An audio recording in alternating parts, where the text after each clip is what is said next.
পাদ মারলি কেন? পা দাজলে কি করব? ওইটুকু কি আটকে রাখা যায়? তাই বলে তুই ক্লাসের মধ্যে পাদ মারবি? তোর কি কোনো লজ্জা শরম নেই?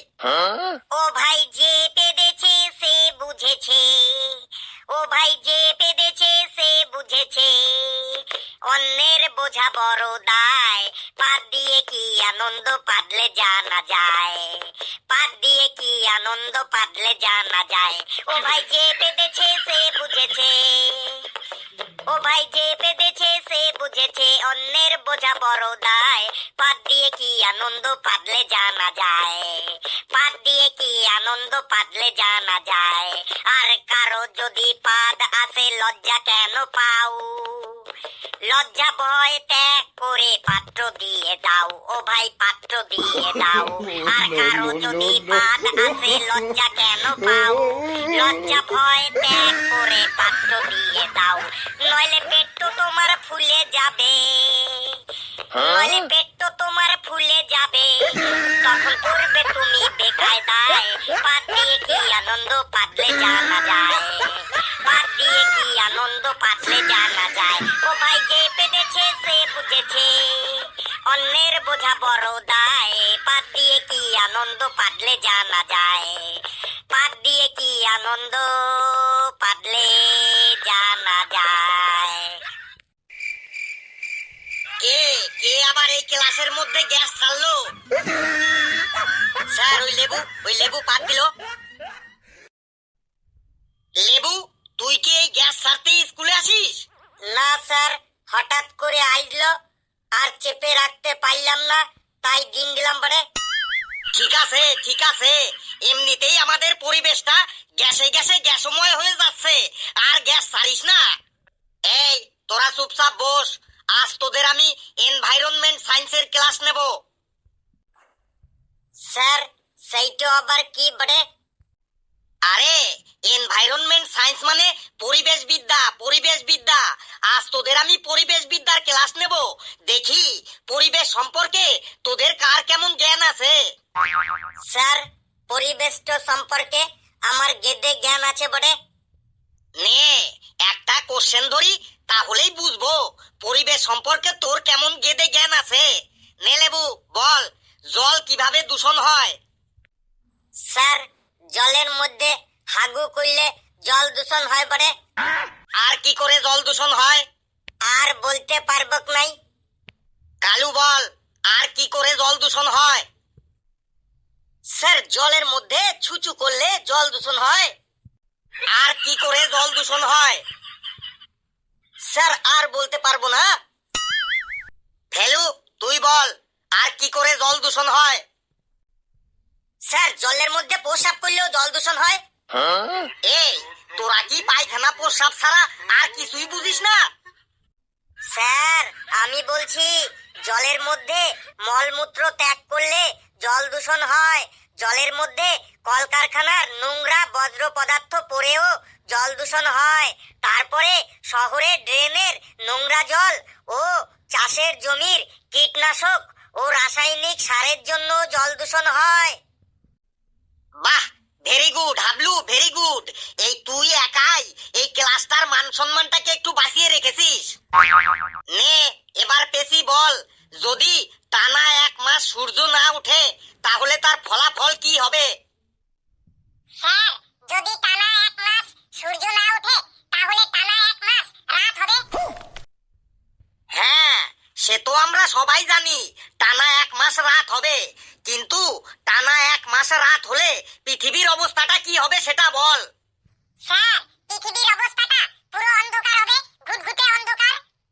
আরে 1 মাস ঘুটঘুটে অন্ধকার হলে আমাদের অবস্থাটা কি হবে সেটা বল। স্যার আমাদের 1 মাস হারিকেন জ্বালিয়ে রাখতে হবে। আচ্ছা, মুশকিলে পড়ে গেল তো। স্যার আমি বলবো 1 মাস সূর্য না উঠলে কি হবে বটে? বল। স্যার 1 মাস সূর্য না উঠলে আমরা জামা কাপড় শুকাইতে পারবো নাই, আমাদের ভেজা জামা কাপড়ই পরতে হবে, আর ভেজা জামা কাপড় পরলে আমাদের সকলের ঠান্ডা লেগে যাবে বটে। এই তুই আর কথা বলিস না, চুপচাপ দাঁড়িয়ে থাক। স্যার আমি বলছি 1 মাস সূর্য না উঠলে কি হবে?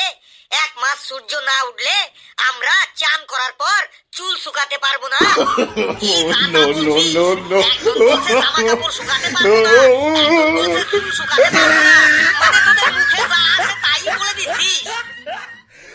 স্যার আমি বলছি 1 মাস সূর্য না উঠলে পৃথিবীর তাপমাত্রা কমে যাবে, গাছেরা আর সালোক সংশ্লেষ করতে পারবে না, ফলে আমাদের গাছও মরে যাবে, খাদ্য শৃঙ্খল নষ্ট হয়ে যাবে, আর আমাদের আবহাওয়াটা একটা ভয়ঙ্কর পরিবর্তন আসবে এবং পরিবেশ ধ্বংসের মুখে চলে যাবে।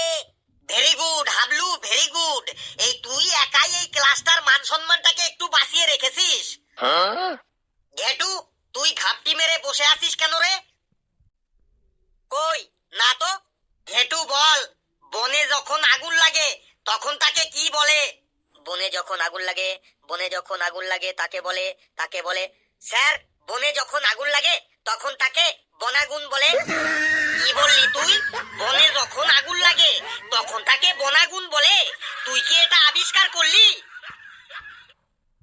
স্যার আমি বলছি বনে যখন আগুন লাগে তখন তাকে দাবানল বলে।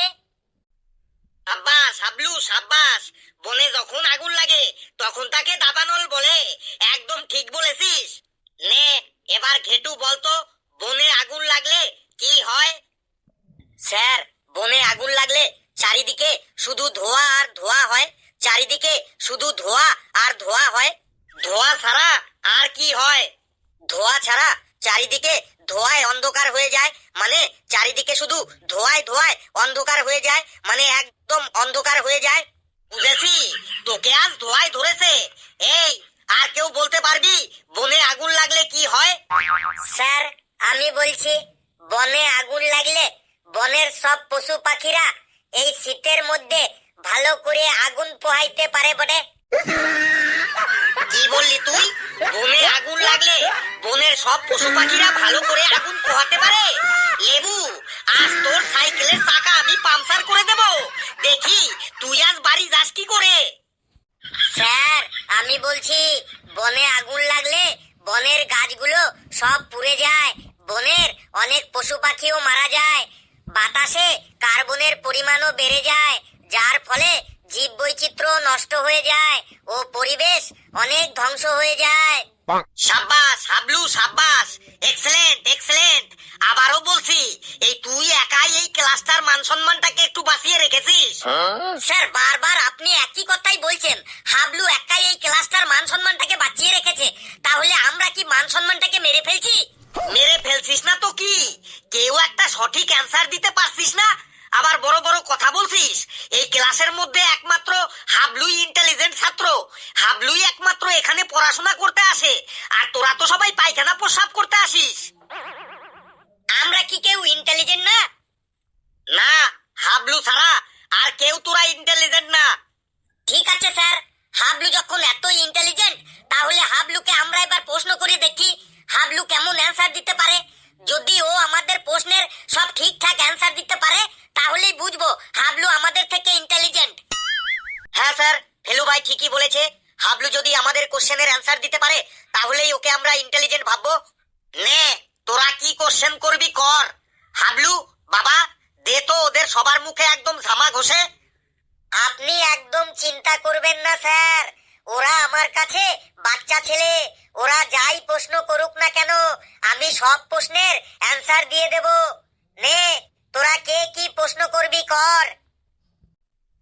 আগে আমি করছি। হাবলু বলতো আকবর মারা যাওয়ার আগে কে সম্রাট ছিল বটে?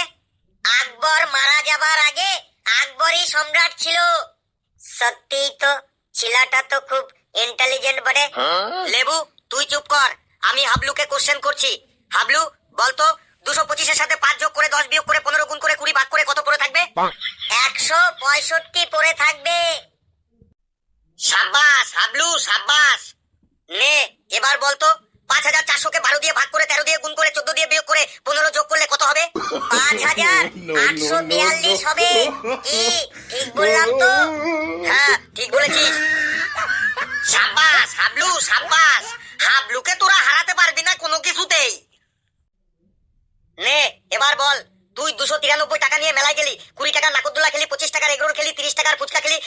দিয়ে জাদু খেলা দেখলি, তারপরে 57 টাকা মেলাতে কুড়িয়ে পেলি, তারপরে বাড়ি আসার সময় তোর ভাইয়ের জন্য 5 টাকার গজা কিনে নিলি, তারপরে রাস্তায় আস্তে আস্তে তোর প্যান্টের পকেটের ফুটো দিয়ে 11 টাকা রাস্তায় পড়ে গেল, তোর কাছে এবার কত টাকা থাকবে?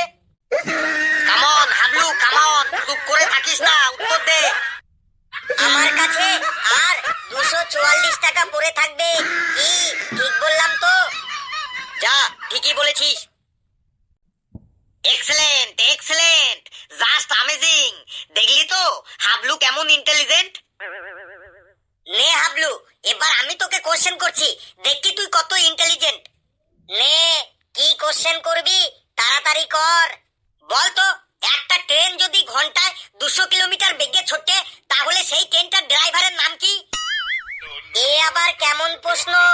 ট্রেনের গতিবেগ দেখে কি কখনো ড্রাইভারের নাম বলা যায়? এই জানে না, ড্রাইভারের নাম জানে না। স্যার দেখলেন তো, আপনি বললেন হাবলু সব জানে, দেখুন ট্রেনের ড্রাইভারটার নাম বলতে পারছে না। তুই এই সব কি প্রশ্ন করছিস?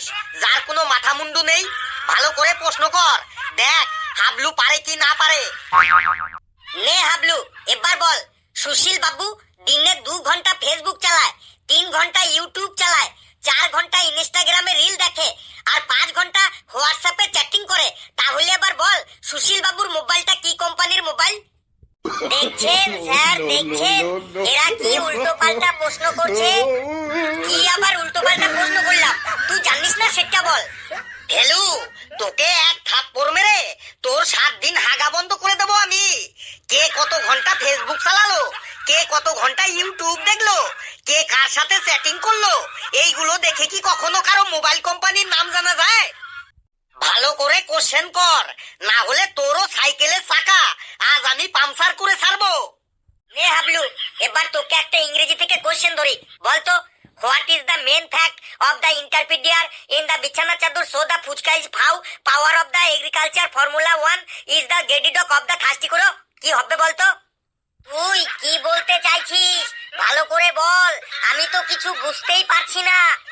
দেখলেন স্যার, দেখলেন আপনার ইন্টেলিজেন্ট ছাত্র কোশ্চেনই বুঝতে পারছে না, আপনি আবার ওকে ইন্টেলিজেন্ট বলেন। হেলু, তোর যা ইংরেজি, এই ইংরেজি আমরা তো দূরের কথা, লন্ডনের মানুষও মনে হয় 1000 বছরে তোর এই ইংরেজি উদ্ধার করতে পারবে না। তুই বাংলাতেই কোশ্চেন কর। নে হাবলু, স্যার যখন বলছে তোকে বাংলাতেই প্রশ্ন করছি, এটাই লাস্ট প্রশ্ন, তুই বাংলাতে বানান কর তো। হয় হস্যকারে হু আর উ, হু।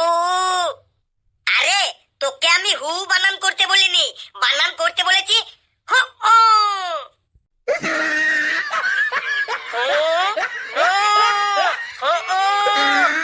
আরে হু নরে, হু নয়, কর বানান কর, দেখি তুই কত ইন্টেলিজেন্ট। এসব তুই কি বলছিস ফেলু? স্যার বানান করতে বলেছি। এই তোরা সবাই দাঁড়িয়ে থাক, আমি ফেলুর সাইকেলের চাকা পাংচার করতে যাচ্ছি। বন্ধুরা, ভিডিওটি কেমন লাগলো আপনারা কমেন্টসে জানাবেন, আর ভিডিওটি লাইক করবেন, যত পারেন শেয়ার করবেন, আর চ্যানেলটিকে সাবস্ক্রাইব করে আমাদের সাথেই থাকবেন। হাসতে থাকুন, সুস্থ থাকুন, যত বেশি হাসবেন তত বেশি সুস্থ থাকবেন। আর আপনারা যদি কেউ বানান করতে পারেন তাহলে কমেন্টসে লিখবেন।